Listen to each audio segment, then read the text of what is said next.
अस्सलाम वालेकुम। वालेकुम अस्सलाम। बैठिए।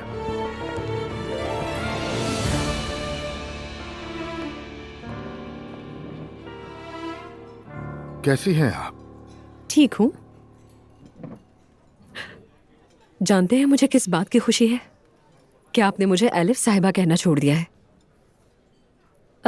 चले खैर, मैं असल टॉपिक पर आती हूँ, ठीक है? मैं सुन रहा हूँ।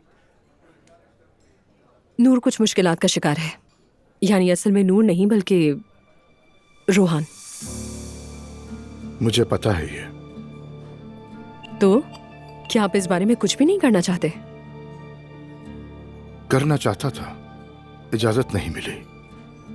क्या मतलब, मैं समझी नहीं।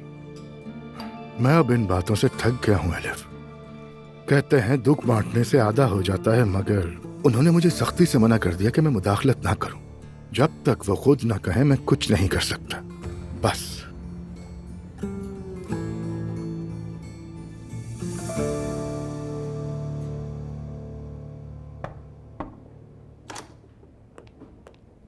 कैसे हो मुस्तफा? आइए चचा।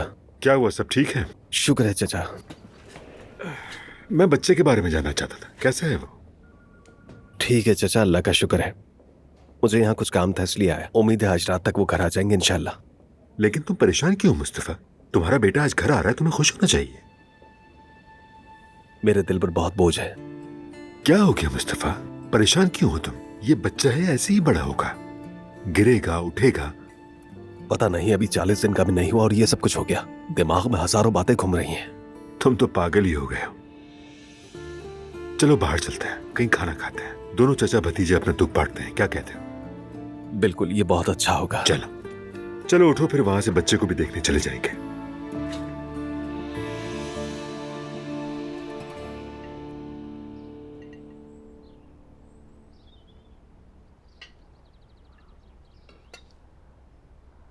दुआ, इसे मुझे दो। तुम इसे सीधे हाथ से उठाओ। लेकिन क्यों?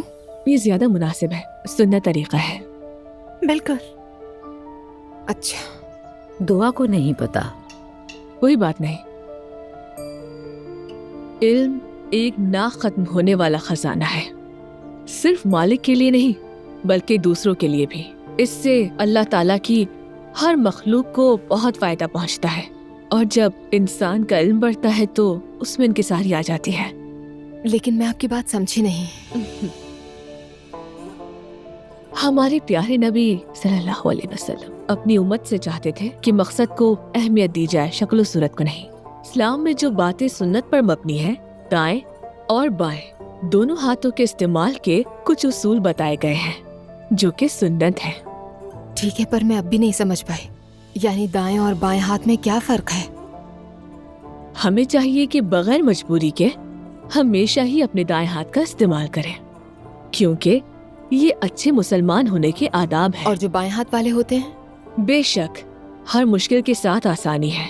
हम बहुत सी चीजों के आदी हो जाते हैं। तुम जानती हो ना कि हमारे कुछ काम ऐसे होते हैं जो हम दाएं हाथ से कर सकते हैं, और कुछ काम ऐसे होते हैं जो सिर्फ बाएं हाथ से हो सकते हैं। दोनों के काम अलग हैं।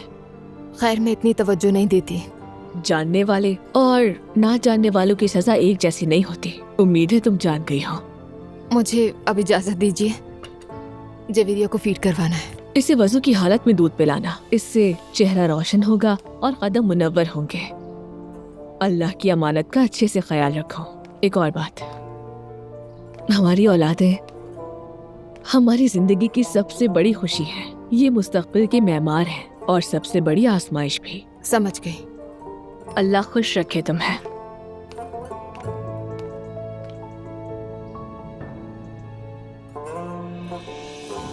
यानी मैंने अपनी तरफ से तो पूरी कोशिश की, लेकिन ज्यादा कुछ नहीं कर सकी मैं भी।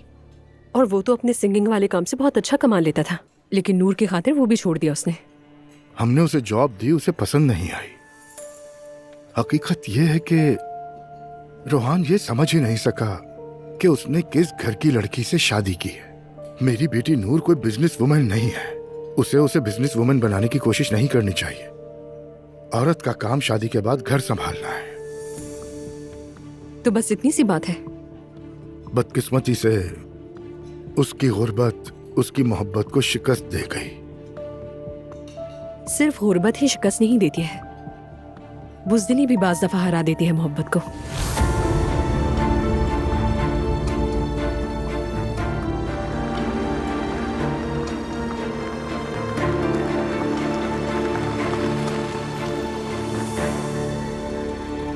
शायद पहले नहीं है। मुस्तफा ऐसा करो, तुम जाके कोई अच्छी सी मेज ढूंढो, मैं आ रहा हूं। जी चाचा।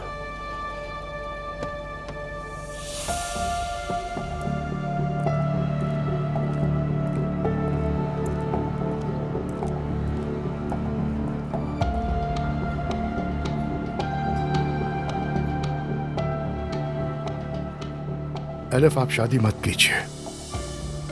क्या मतलब, मैं समझी नहीं। क्योंकि आपके दिल में कोई और बसा है।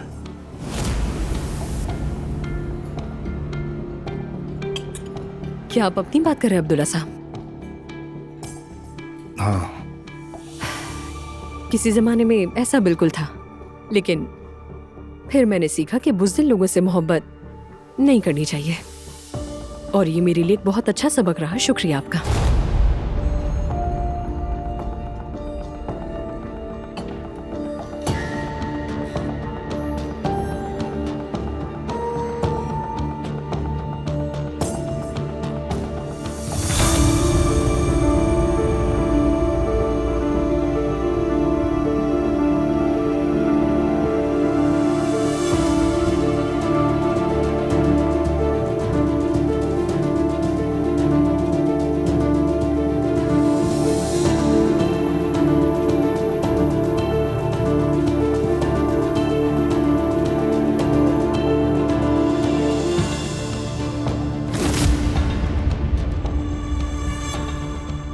मुस्तफा, क्या हाल है? ठीक हूँ, आप कैसी हैं? मैं भी ठीक। मैं मानती हूँ कि हर सच को कहना जरूरी नहीं होता, लेकिन कुछ सच ऐसे होते हैं जिन्हें बयान करना जरूरी होता है। मुस्तफा, कौन सा सच नाला? तुमने इतना बड़ा छुटका और अब सबके कानों तक बात पहुंच गई। और सबने ये बात कैसे सुन ली? तुमने ये सोचा? मैंने तो बस एलिफ को ऐसी कहा और उसने यहाँ आकर इस बात को इस तरह फैला दिया। अब इसका क्या मतलब है? वो चाहती है मुस्तफा कि अम्मी बाबा तलाक ले ले। इसका अम्मी और बाबा से क्या लेने देना? यही तो वो सवाल है जो पूछा जाना चाहिए। अम्मी बाबा में इतनी दिलचस्पी क्यों ले रही है?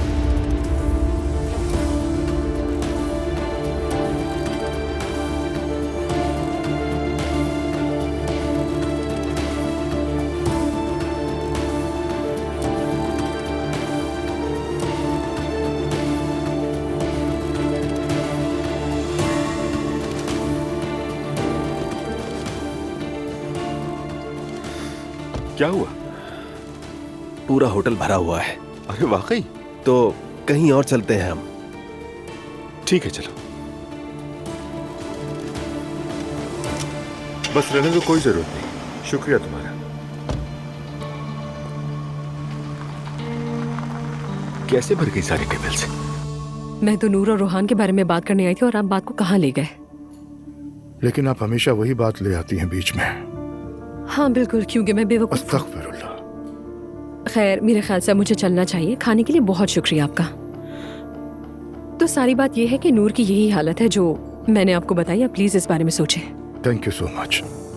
मैं छोड़ देता हूँ। नहीं, इसकी जरूरत नहीं है। फिर से कोई मसला हो जाएगा, मैं खुद चली जाऊंगी।